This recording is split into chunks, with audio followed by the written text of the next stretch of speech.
জয়িতা অন্বেষণে বাংলাদেশ শীর্ষক কার্যক্রমের আওতায় আন্তর্জাতিক নারী নির্যাতন প্রতিরোধ পক্ষ এবং বেগম রোকেয়া দিবস উপলক্ষে চাঁদপুরের কচুয়ায় অনুষ্ঠিত হয়েছে আলোচনা সভা এবং জয়িতাদের সম্মাননা প্রদান অনুষ্ঠান।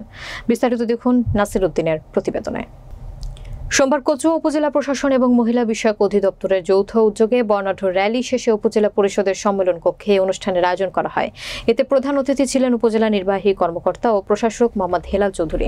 প্রধান অতিথি বলেন, নারীর টেকসই উন্নয়ন এবং ক্ষমতায়ন নিশ্চিত করতে হলে অবশ্যই বিনিয়োগ বৃদ্ধি করতে হবে।